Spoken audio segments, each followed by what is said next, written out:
Hello friends, అందరికీ నమస్కారం. ఈ తెలుగు లైఫ్ స్టోరీ వింటున్న ప్రతి ఒక్కరికి మనస్ఫూర్తిగా కృతజ్ఞతలు.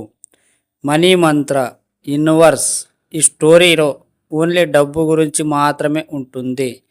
మీ జీవితం మార్చాలి అనుకుంటే ఈ స్టోరీ పూర్తిగా వింటేనే మీకు అవగాహన అవుతుంది.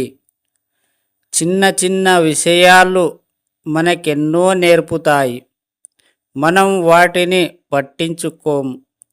ఒక్కసారి ఆలోచించండి. ఎన్నో సంఘటనల ద్వారా మీరు ఎంతో నేర్చుకున్నారు. మీ మనస్సు లోతులోకి వెళ్ళినప్పుడు మీకు ప్రతిదీ అర్థమవుతుంది. మీరు బైక్ నడుపుతున్నప్పుడు మీకు ఫోన్ వస్తే మొబైల్ని మీ చెవికి భుజానికి మధ్య ఇరికించి బైకు నడుపుతారు.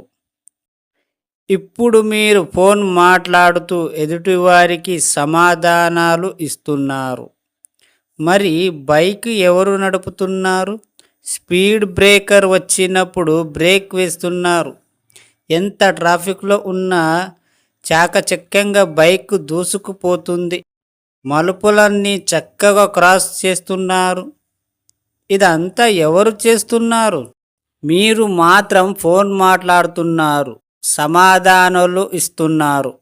అది ఎవరంటే మీలో ఇంకొక మనిషి, అదే మీ ఇన్నర్ మైండ్. ఎస్, దానికి అన్నీ అలవాటైపోయాయి. మీ ప్రమేయం లేకుండానే అన్నీ తనే చేస్తుంది.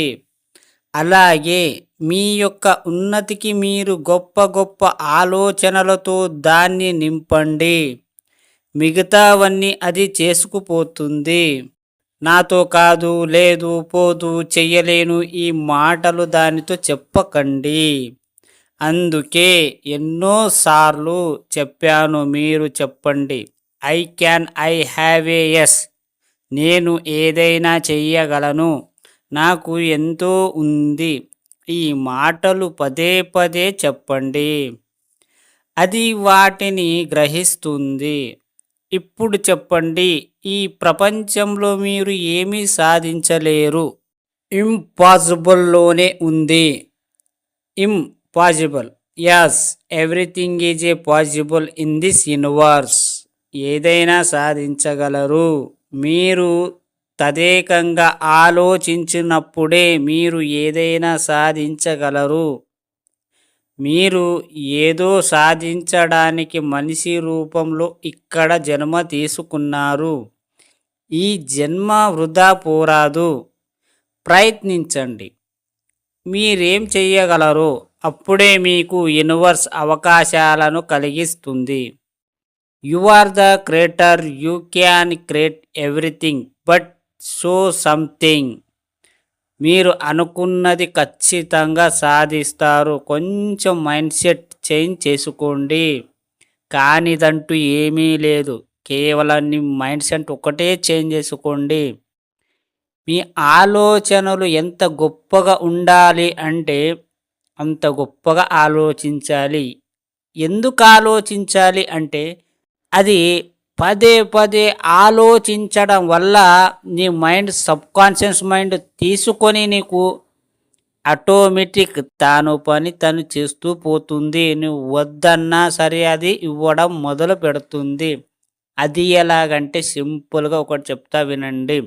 నీలో ఉన్న మీరు బైక్ నడుపుతున్నప్పుడు మీకు ఎంత పెయిన్ ఉన్నా సరే, మిమ్మల్ని ఎంతో ప్రాబ్లమ్స్ ఉన్నా సరే, మీకు ఫోన్ వచ్చినా, వేరే వాడితో ఫోన్ మాట్లాడుతున్నా సరే, బైక్ నడుపుతున్నప్పుడు వన్ హ్యాండ్తో నడుపుతారు కదా, ఆటోమేటిక్ కాలు బ్రేక్ ఇవ్వడం మొదలు పెడుతుంది, చేతులు క్లచ్ పట్టడం మొదలు పెడుతుంది. ఇక్కడ ఫోన్లో మాట్లాడతారు, ఇక్కడ బైక్ నడుపుతారు. అంటే ఒకటే మైండ్ రెండు విధాలుగా ఎలా వర్క్ చేస్తున్నాయి ఒక్కసారి ఆలోచించండి. కేవలం మీరు ఫోన్లో మాట్లాడుతున్నారు కదా, మరి ఆటోమేటిక్గా చేతులు బ్రేకులు అవన్నీ ఎట్లా అవుతున్నాయి, ఎట్లా చేస్తున్నారు? అదే ఇన్నర్ మైండ్, సబ్కాన్షియస్ మైండ్ నీకు ఆటోమేటికలీ అది సడన్లీ నీకు బ్రేక్ వస్తుందని సడన్లీ ఆ చేతు అక్కడికి పోతుంది. అంటే ఇన్నర్ మైండ్ నీకు గుర్తు చేస్తుంది తన పని తను చేస్తూ పోతుంది. మీరు ఎంతమందితో మాట్లాడినా సరే తనను మిమ్మల్ని ఆ పనిని గుర్తు చేస్తుంది. అలాగే మీరు ధనవంతులుగా ఆలోచించడం మొదలు పెడితే పదే పదే నీ సబ్కాన్షియస్ మైండ్కి మీరు అలవాటునిస్తే మీరు వద్దన్నా సరే అది రావడం మొదలు పెడుతుంది. ఎగ్జాంపుల్ మీకు అర్థమైంది అనుకుంటా. బట్ ఈ స్టోరీ విన్న ప్రతి ఒక్కరికి మనస్ఫూర్తిగా కృతజ్ఞతలు. అలాగే యూనివర్స్కి కృతజ్ఞతలు.